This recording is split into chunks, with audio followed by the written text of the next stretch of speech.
Hello बच्चों, कैसे हैं आप लोग। उम्मीद करता हूं आप सब लोग अच्छे होंगे और आप सबकी पढ़ाई भी अच्छी चल रही होगी।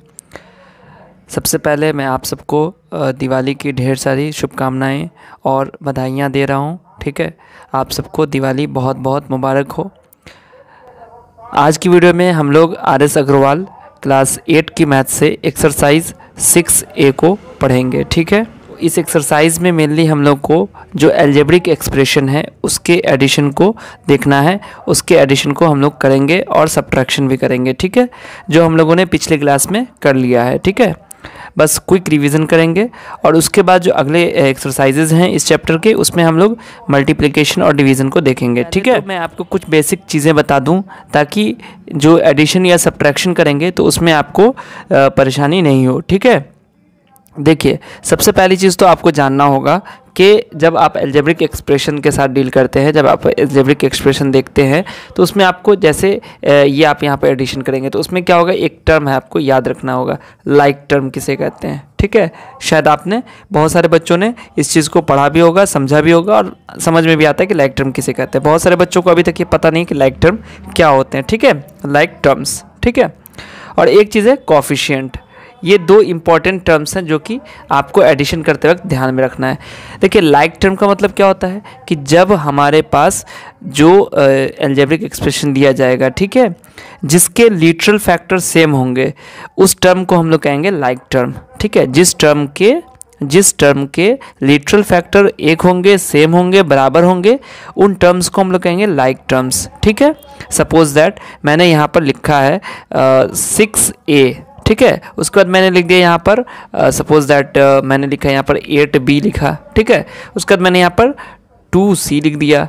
उसके बाद मैंने यहाँ पर -4B लिखा और -3A लिखा। ठीक है, तो ये क्या हो जाएगा, देखिए ये दोनों लाइक टर्म हो जाएंगे और ये दोनों लाइक टर्म हो जाएंगे। यानी कि यहाँ पर जो B है वो इसके साथ भी B लगा हुआ है ना, लिटरल फैक्टर में B है, यहाँ लिटरल फैक्टर A है, यहाँ A है। ठीक है, तो इसलिए ये दोनों हमारा लाइक टर्म हुआ, ये दोनों भी हमारा लाइक टर्म हुआ। बट इस दोनों की बात करेंगे तो ये दोनों क्या होगा, ये दोनों हमारा अनलाइक टर्म्स होगा। ठीक है, लाइक टर्म में ये दोनों होगा और ये दोनों होगा। ठीक है, ये क्या है, किसी के साथ इसका मैच नहीं हो रहा है लिटरल फैक्टर, दैट्स वाई ये अनलाइक टर्म हो गया। ठीक है, तो जब हम लोग एडिशन करेंगे तो हमें लाइक टर्म्स को ही ऐड करना है। ठीक है, लाइक टर्म्स को भी ऐड करना है तो उसमें क्या करना है, सिर्फ और सिर्फ हमें कोफिशिएंट्स को ही ऐड करना है। ठीक है, बाकी जो हमारा लिटरल फैक्टर होगा उसको हमें टच नहीं करना है, वो एज इट इज़ हमें लिख देना है आंसर में। ठीक है, जैसे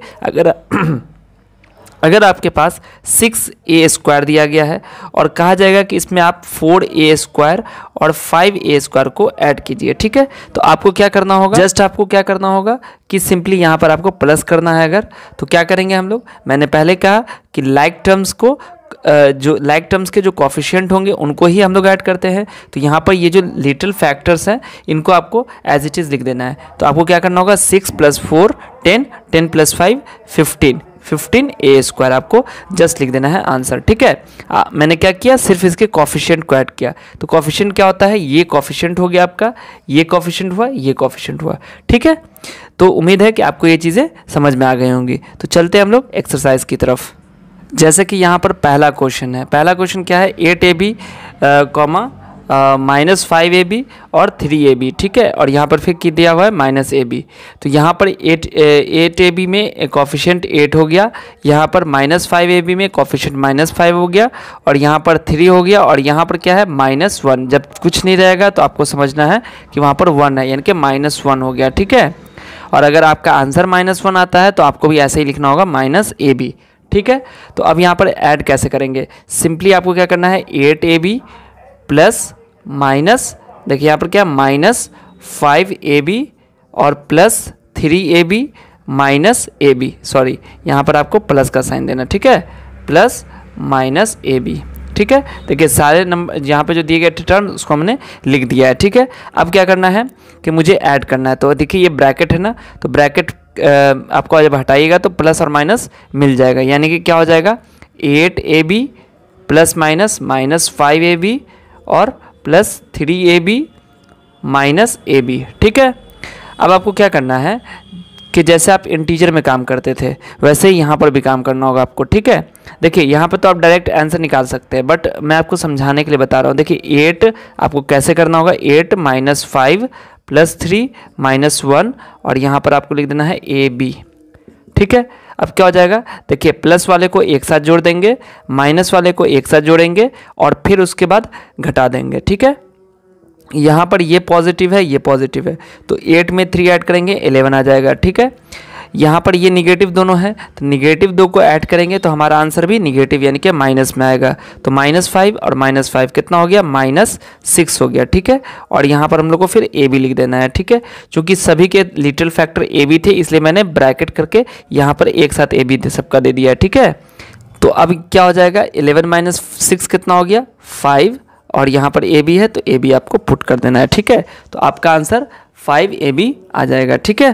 देखिए यहाँ पर आप डायरेक्ट भी बना सकते थे, 8 चूँकि प्लस करना है ना, तो आप अगर एग्जाम में इस तरह क्वेश्चन आता है आप सिंपली क्या करेंगे, 8 - 5 3 3 3 कितना, 3 + 3 कितना हो गया 6 और 6 में से गया 5। आप ऐसे बना सकते हैं, लेकिन आपको अगर ये जब आपको ऑब्जेक्टिव में नहीं आ रहा है, आपको बनाना है, सॉल्व करना है, तो आप इस तरह सॉल्व करेंगे, ठीक है। आपको कभी भी आंसर में दिक्कत नहीं आएगी और बनाने में भी कोई परेशानी नहीं होगी, ठीक है। अब यहाँ पर बी है, इसको कैसे बनाएंगे, यहाँ पर भी हम लोग सेम काम करेंगे।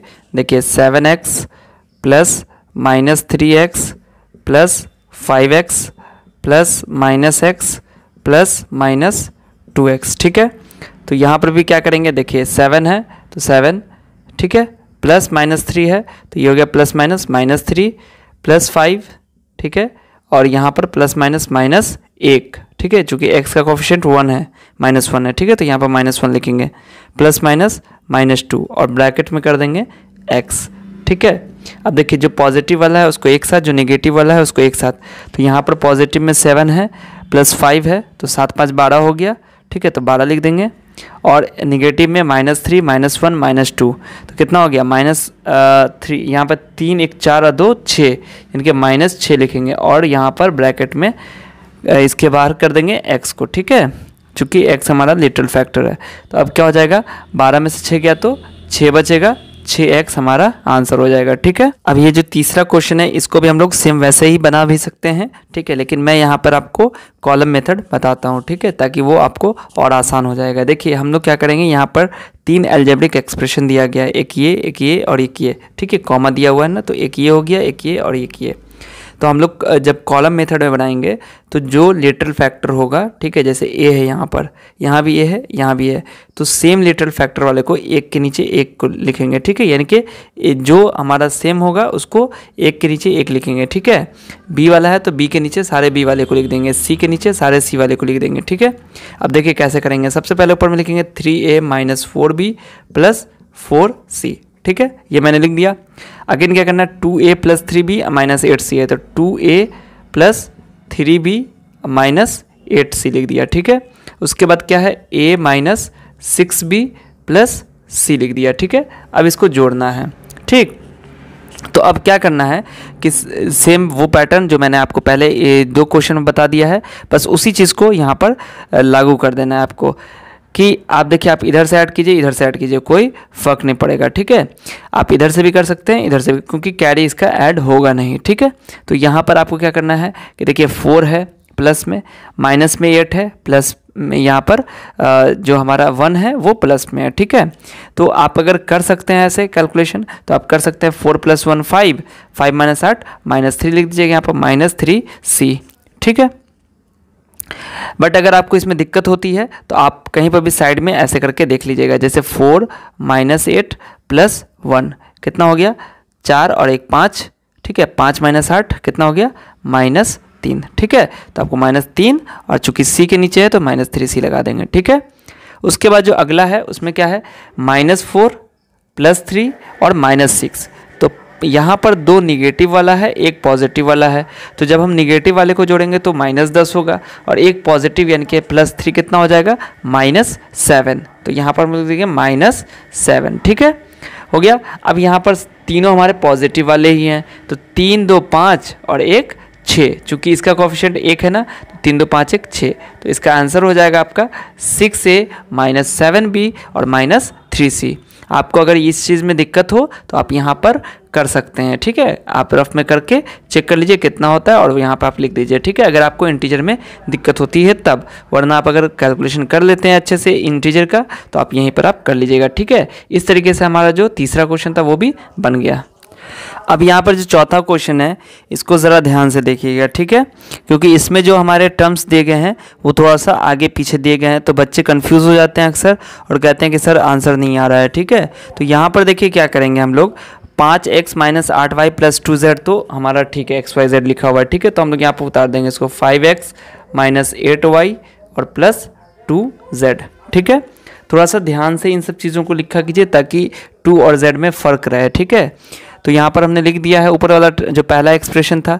दूसरा एक्सप्रेशन में देखिए क्या है, 3z माइनस 4y है, ठीक है, और माइनस 2x, यानी कि जो x वाला है वो सबसे लास्ट में है, y वाला तो अपनी जगह पर है और z वाला सबसे पहले है, लेकिन हमारा जो पहला एक्सप्रेशन है उसमें z वाला सबसे आखिर में है, ठीक है। तो आपको ध्यान रखना है z वाले को z वाले के नीचे ही लिखना है। तो देखिए 3z के पहले क्या लगा हुआ है, 3z के पहले प्लस है, ठीक है, माइनस तो लगा नहीं हुआ है, तो हम लोग यहाँ पर लिखेंगे प्लस 3z, ठीक है, और माइनस 4y तो अपनी जगह पर ही है, और हमारा जो x वाला टर्म है वो है माइनस 2, तो यहाँ पर लिखेंगे माइनस 2x, ठीक है, ये हमने लिख लिया। अब अगला जो स्टेप है उसमें क्या करेंगे हम लोग, जो थर्ड वाला है उसको लिखेंगे। तो यहाँ पर देखिएगा कि 6y पहले दे दिया है, यानी कि पॉजिटिव 6y है, यानी कि प्लस 6y हो जाएगा, ठीक है।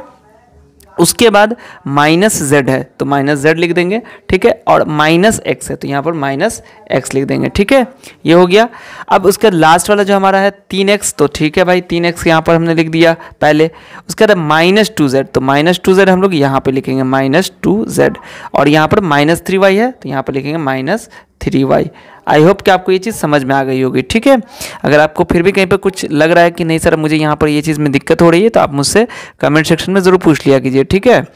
चलिए उसके बाद आगे क्या करते हैं हम लोग कि अब इसको हमें जोड़ना है। तो देखिए यहाँ पर से वही बात आ गई, फिर 5 माइनस 2 माइनस 1 और प्लस 3, तो आप सिंपली कर सकते हैं 5 3 8 और 8 माइनस 3 कितना हो गया 5, तो यहाँ पर हमारा आंसर हो जाएगा 5x, ठीक है। अगर आपको दिक्कत हो रही है कि कैसे ये आया तो आप देख लीजिए इधर 5 माइनस 2 माइनस 1 प्लस 3, तो पॉजिटिव को पहले ऐड कर देंगे, 5 3 8 हो जाएगा, निगेटिव को एक साथ ऐड करेंगे, 2 + 1 3 हो गया यानी कि माइनस 3, तो 8 माइनस 3 यानी कि 5 हो गया, ठीक है। ये मैंने आपको समझाने के लिए एक बता दिया यहाँ पर, ठीक है। चलिए उसके बाद क्या है, माइनस 8 माइनस 4 2, और इधर एक 3 निगेटिव है तो 3 निगेटिव को जोड़ देंगे कितना हो जाएगा 8 4 12 3 15, माइनस 15, और माइनस 15 प्लस 6 कितना होगा माइनस 9, तो यहाँ पर आपका आंसर हो जाएगा माइनस 9, ठीक है। उसके बाद अब नेक्स्ट क्या है 2z वाला, तो 2 + 3 5 हो गया, और यहाँ -1 -2 कितना हो गया -3, यानी कि 5 - 3 कितना हो गया 2, पॉजिटिव 2 हो जाएगा, ठीक है। अगर ये चीज़ भी आपको नहीं समझ में आए तो देख लीजिए 2 + 3 -1 -2, तो कितना हो जाएगा 2 + 3 5 हो गया, माइनस वाले को एक साथ जोड़ेंगे 1 2 3 हो गया यानी कि -3, तो यहाँ पर आपका आंसर 2 आ जाएगा, ठीक है। तो आई होप ये चीज़ आपको समझ में आ गई होगी। नेक्स्ट क्वेश्चन देखते हैं। अब यहाँ पर जो पांचवा क्वेश्चन है उसमें भी हम लोग को कुछ वैसा ही दिया गया जो जैसा चौथा में दिया गया था, ठीक है। तो हमें थोड़ा सा ध्यान रखना है। पहले में क्या है 6ax - 2by + 3cz, तो हमें पहले एक्सप्रेशन को टॉप में लिख देना है। तो यहाँ पर लिखिए 6ax - 2by + 3cz, ठीक है। उसके बाद जो सेकेंड एक्सप्रेशन आपका दिया गया है उसमें देखिए 6by, यानी कि by वाला जो टर्म है वो आपका पहले दे दिया गया है, ठीक है। तो आपको क्या करना है 6by को पहले यहाँ पर लिख देना है, लेकिन पॉजिटिव लिखिएगा, ठीक है, क्योंकि यहाँ पर माइनस नहीं लगा हुआ है। अगर माइनस लगा होता तो हम यहाँ पर माइनस लगाते हैं, क्योंकि कुछ नहीं है तो हमने पॉजिटिव लगा दिया है, ठीक है। अब है -11ax, तो यहाँ पर आ जाएगा -11ax, ठीक है। उसके बाद cz है तो -cz, ओके, ये चीज़ आपको समझ में आ गई। उसके बाद जो थर्ड एक्सप्रेशन है वो है 10cz - 2ax - 3by, तो यहाँ पर cz वाला टर्म सबसे पहले है तो यहाँ पर हम लोग दे देंगे प्लस 10cz, ठीक है। उसके बाद है -2x, तो यहाँ पर हो जाएगा -2ax, और उसके बाद -3by। अब इसको आप जोड़ दीजिए, तो जोड़िएगा तो कैसे, देखिए 6 - 11 - 2, तो माइनस माइनस प्लस यानी कि 11 2 13 हो गया -13, अब प्लस 6 कितना हो गया -7ax, ठीक है। उसके बाद अगला क्या है माइनस माइनस, ये दोनों पहले एक साथ ऐड कर दीजिए, 2 3 5, -5 + 6 + 1 होता है। लेकिन आपको मैंने पहले ही बता दिया था कि +1 अगर आएगा तो आपको 1 लिखना नहीं है, जस्ट इसके लिटरल फैक्टर को लिख देना है, ठीक है।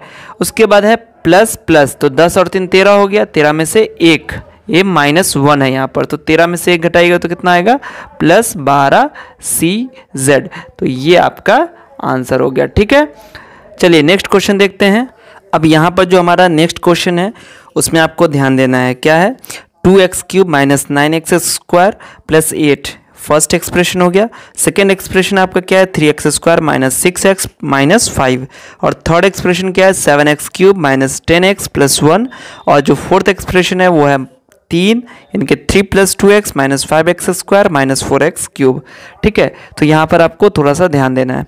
देखिए सबसे पहले तो हम लोग फर्स्ट एक्सप्रेशन को लिख देते हैं, ठीक है, जो कि हमारा क्या है, 2x³ - 9x² और +8 है। ठीक है, तो यहाँ पर आपको एक चीज़ ध्यान देना है, चूँकि यहाँ पर x³ वाला है, x² वाला टर्म है, लेकिन x वाला टर्म नहीं है, बट आगे हमारा x वाला टर्म भी आ रहा है। तो हम यहाँ पर क्या करेंगे, इसको थोड़ा सा गैप यहाँ पर दे देंगे, या तो आप +0x कर दीजिए, या आप छोड़ के यहाँ पर इसको लिख दीजिए +8।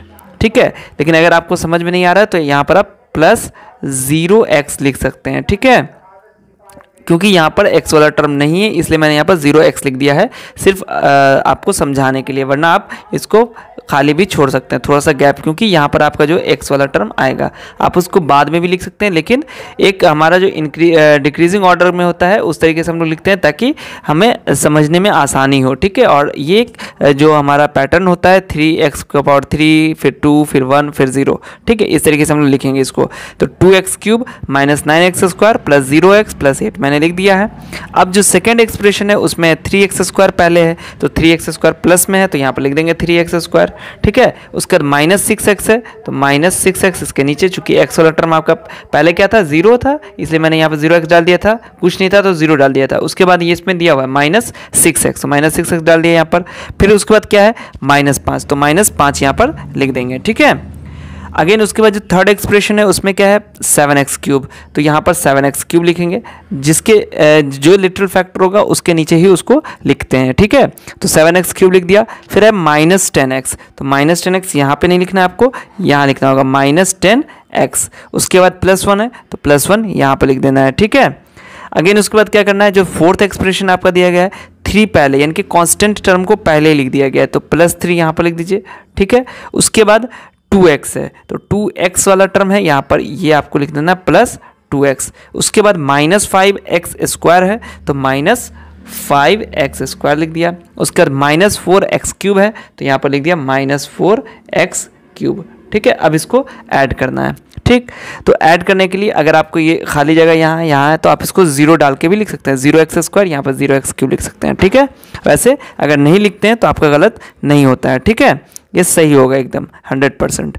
अब आते हैं, जोड़ते हैं। देखिए 8 है, 8 यहाँ पर 8 पॉजिटिव, यहाँ 1 पॉजिटिव 3 पॉजिटिव, तो 8 + 1 9, 9 + 3 12 हो गया, और 12 - 5 कितना होगा, 7, तो यहाँ पर आप लिख दीजिएगा +7। ठीक है, उसके बाद जो अगला टर्म है उसमें दिया गया है 0x, यानी कि 0x तो मतलब कुछ नहीं है, -6 - 10 तो -16 हो गया। अब +2 कितना होता है, -14, 16 में से 2 गया तो -14। देखिए -6 -10 और +2, तो इस दोनों को ऐड करना है पहले, क्योंकि माइनस में दोनों है, तो 10 × 16 यानी कि -16 हो गया, +2 कितना हो जाएगा, -14, तो ये हो जाएगा -14x। ठीक है, अगेन आप थर्ड टर्म में चलते हैं, तो यहाँ पर 2 निगेटिव दिया गया है, तो माइनस वाला जो है, तो 9 और 5 14 हो गया, यानी कि -14, और उसके बाद क्या है, +3, तो +3 यहाँ पर लिख दिया। देखिए कितना हो जाएगा, -+- 14 में से 11, -11 होगा। देखिए माइनस क्यों लगाया, क्योंकि 14 बड़ा है और बड़ा के पहले माइनस लगा, इसलिए मैंने आंसर में भी माइनस लगा दिया। ठीक है, तो -11 यहाँ पर लिखेंगे हम लोग -11x²। ओके, नाउ नेक्स्ट जो हमारा टर्म है उसमें क्या है, x³ वाला टर्म है, तो x³ वाले में देखिए 2 पॉजिटिव में है, 7 भी पॉजिटिव में है, और -4 आपका निगेटिव हो गया, तो 2 + 7 9, और 9 - 4 कितना हो गया, 5x³। ठीक है, 9 में से 4 गया 5, तो ये आपका आंसर हो गया। ठीक है, तो अब नेक्स्ट क्वेश्चन में क्या दिया हुआ है, देखिए नेक्स्ट क्वेश्चन भी आपको वैसा ही है, यहाँ पर पी क्यू आर और एक कांस्टेंट टर्म है, ठीक है, यानी कि पी क्यू आर वाला टर्म है और एक कांस्टेंट टर्म है। तो हम लोग को क्या करना होगा, पहले यहाँ पर लिखते हैं सबसे पहले फर्स्ट एक्सप्रेशन को 6p प्लस 4q minus R plus 3। Okay, again next जो हमारा एक्सप्रेशन है ये वाला, ठीक है। इसमें क्या है, देखिए p वाला टर्म तो है, r वाला भी है, q वाला टर्म नहीं है, तो p वाला इसके नीचे लिखेंगे माइनस 5p, ठीक है। उसके बाद r वाला टर्म प्लस 2r है तो प्लस 2r, ओके। उसके बाद माइनस 6, ठीक है। उसके बाद ये वाला टर्म लिख देना है, तो यहाँ पर q वाला पहले दे दिया है तो प्लस 11q हो जाएगा, माइनस 7p तो माइनस 7p लिख देंगे। उसके बाद प्लस 2r तो प्लस 2r लिख देंगे। उसके बाद माइनस 1 तो माइनस 1 लिख दिया, ठीक है। उसके बाद नेक्स्ट जो हमारा फोर्थ एक्सप्रेशन है उसमें 3q पहले दिया हुआ है तो प्लस 3q हो गया, माइनस 3r और प्लस 4, यानी कि यहाँ पर p वाला टर्म नहीं दिया हुआ है, ठीक है। अब इसको जोड़िए तो देखिए 6 हमारा यहाँ पर पॉजिटिव है, ये माइनस यानी कि दोनों निगेटिव को एक साथ जोड़ेंगे तो 5 7 12, माइनस 12 और प्लस 6 कितना हो गया, माइनस 12 प्लस 6 माइनस 6 होगा, ठीक है। तो यहाँ पर हो जाएगा 6p, ठीक है। उसके बाद 4 पॉजिटिव 11 पॉजिटिव 3 पॉजिटिव, तो तीनों हमारा पॉजिटिव ही है, तो 4 प्लस 11 15 प्लस 3 15 प्लस 3 18 हो गया, इनकी यहाँ हो गया 18q हो जाएगा, ठीक है। अगेन उसके बाद क्या है हमारे पास, एक निगेटिव दूसरा निगेटिव, तो इस दोनों को जोड़िए माइनस 1 माइनस 3 माइनस 4 हो गया, और 2 प्लस 2 कितना होता है 4, तो 4 पॉजिटिव में है 4 निगेटिव में है, तो आपका आंसर 0 हो जाएगा। तो इस टर्म को हम लोग ऐसे छोड़ देंगे। उसके बाद यहाँ देखिए प्लस प्लस, आप यहाँ पर 0r भी लिख सकते हैं, प्लस 0r या माइनस 0r भी लिख सकते हैं, ठीक है। वैसे यहाँ पर चूंकि 0 हो गया तो ये ख़त्म हो गया 0। उसके बाद है प्लस प्लस, तो 3 और 4 7 हो गया, और यहाँ माइनस 1 क्या हो जाएगा, पॉजिटिव प्लस करना होगा, है ना, तो 6 + 1 -7 और प्लस 7, तो ये भी 0 हो गया, -7 + 7 0। तो आपका आंसर क्या आ जाएगा 6p + 18q, ये आपका आंसर हो गया, ठीक है। चलिए नेक्स्ट क्वेश्चन देखते हैं। तो अब चलते हैं नेक्स्ट प्रॉब्लम की तरफ। देखिए पिछले जो 7 नंबर प्रॉब्लम था उसमें मैंने ये देखिए आप यहाँ पर कि 2q लिखा हुआ है क्वेश्चन में, ठीक है, बट बाय मिस्टेक मैंने वहाँ पर 3q डाल दिया था, ठीक है। तो आप वहाँ पर जब बनाएंगे तो 2q यूज़ करेंगे। आपका आंसर जो मैंने यहाँ पर अभी आपको सम करके दिखाया है ये सही है, बट क्वेश्चन में अगर 2q रहता तो यहाँ पर जो आपका आंसर आया है यह 17 की जगह 18 की जगह 17 आता, ठीक है। चलिए अगला क्वेश्चन जो हमारा 4x² - 7xy + 4y² -3, एक एक्सप्रेशन हुआ। अगला एक्सप्रेशन क्या है 5 + 6y² - 8xy + x², ठीक है। एंड जो आपका दिया गया है 6 - 2xy + 2x² - 5y², ठीक। तो यहाँ पर हम लोग को 1 2 3 4 यानी कि 4 टर्म वाले हमें कितने एक्सप्रेशन दिए गए हैं, 1 2 और 3, यानी कि हमें 3 एक्सप्रेशन दिया गया है 4 टर्म वाला, ठीक है। तो कैसे बनाएंगे, देखिए यहाँ पर जो पहला आपका है 4x², तो आपको पहले लिख देना है 4x², ठीक है। उसके बाद -7xy है, ठीक है। देखिए यहाँ पर एक चीज़ मैं आपको पहले क्लियर कर दूँ कि जो टर्म दिए जाते हैं आप उसको किसी भी ऑर्डर में लिख सकते हैं, ठीक है। इसमें कोई ये नहीं है कि आपको जैसे दिया गया वैसे ही लिख सकते हैं, या आगे पीछे अगर कर दिया तो गलत आंसर आ जाएगा, ठीक है। लेकिन कोशिश कीजिए कि जो पहला आपका एक्सप्रेशन दिया गया है उसी के अकॉर्डिंग आपको आंसर लिखना है। तो यहाँ पर 4x² है -7xy हो गया, ठीक है। उसके बाद क्या है +4y², उसके बाद क्या है -3, ठीक है। यहाँ तक हो गया। अब सेकेंड एक्सप्रेशन क्या है 5, यानी कि जो कांस्टेंट टर्म था वो पहले ही मिल गया मुझे, ठीक है। तो यहाँ पर +5 दे देंगे, ठीक है। चूँकि आपका 5 क्या है प्लस में, 5 के पहले तो कोई साइन नहीं लगा हुआ है इसलिए 5 के पहले प्लस डालेंगे, ठीक है। उसके बाद है 6y², तो 6y² पॉजिटिव है तो 6y² यानी कि प्लस में डालेंगे 6y², -8xy -8xy, ठीक है। उसके बाद +x², तो यहाँ पर x² लिखेंगे, चूँकि पहला टर्म है इसलिए प्लस नहीं लिख देंगे, ठीक है। उसके बाद जो अगला हमारा है एक्सप्रेशन वो क्या है 6, यानी कि जो हमारा कांस्टेंट टर्म है वो पहले दे दिया है, तो यहाँ पर भी +6 डालेंगे। उसके बाद है -2xy, तो 2xy यानी कि xy के नीचे वाले में लिखेंगे तो -2xy, ठीक है, +2x², तो प्लस यहाँ पर प्लस डालेंगे नहीं, सॉरी, ठीक है, क्या लिखेंगे यहाँ पर 2x²। उसके बाद है यहाँ पर y², ठीक है, तो y² के पहले क्या है -5, तो यहाँ पर डालेंगे -5y²। उसके बाद इसको ऐड करेंगे, ठीक है। तो देखते हैं सम हमारा कितना आता है। सबसे पहले हम देखेंगे x² वाले को, तो यहाँ पर देखिए 4 है, इधर +1 है और यहाँ पर आपका +2 है, यानी कि 4 1 5 और 2 7 हो गया। तो यहाँ पर लिख दीजिएगा 7x², ठीक है, समझ में आया। क्योंकि तीनों पॉजिटिव था तो आपने तीनों को जस्ट ऐड कर दिया, ठीक है, तो 7x² हो गया। उसके चलते हैं अगले टर्म की तरफ। तो हमारा जो है यहाँ पर देखिए तीनों माइनस में ही दिया गया, माइनस में 7 है, माइनस में 8 है, माइनस में 2 है। तो तीनों चूँकि माइनस में है तो आपको घबराने की ज़रूरत नहीं है कि यहाँ पर तीनों माइनस आ गया। तो कैसे करेंगे, देखिए सिंपल सा ट्रिक है कि जो भी आपको दिया गया है, ठीक है, सबको जोड़ दीजिए। 7 8 15, 15 2 17 हो गया, ठीक है। लेकिन आपको सम में माइनस लगा देना है, यानी कि जो सम होगा वो निगेटिव होगा, तो -17xy, ओके। उसके बाद इधर आपको y² वाला टर्म देखने हैं। तो y² में क्या है, देखिए आपका जो 2 पॉजिटिव दिया गया है और एक निगेटिव दिया गया है। तो 4 6 10, 10 में से 5 माइनस कीजिएगा तो 5, यानी कि +5y² हो गया। जो कांस्टेंट टर्म है, दोनों पॉजिटिव, दोनों को जोड़िए तो 6 5 11 -3, यानी कि -8 हो गया। तो ये हो गया आपका सम, यानी कि ऐड हमने कर लिया, ठीक है। तो जो आपका एक्सरसाइज 6A था, इसका जो 1 to 8 प्रॉब्लम था जिसमें हम लोग को मेनली ऐड करना था, वो कंप्लीट हो गया है। अब जो अगले जो क्वेश्चंस हैं, जो अगले प्रॉब्लम्स हैं, उनको हम लोग अगली वीडियो में सॉल्व करेंगे, ठीक है। उम्मीद है कि इस वीडियो में जो भी मैंने आपको चीज़ें बताई हैं वो आपको अच्छे से समझ में आ गई होंगी। अगर आपको कहीं भी कोई फिर भी डाउट रह गया हो, मुझे नहीं लगता कहीं भी किसी को डाउट होगा, लेकिन अगर फिर भी डाउट है तो आप मुझसे कमेंट सेक्शन में पूछ लीजिएगा।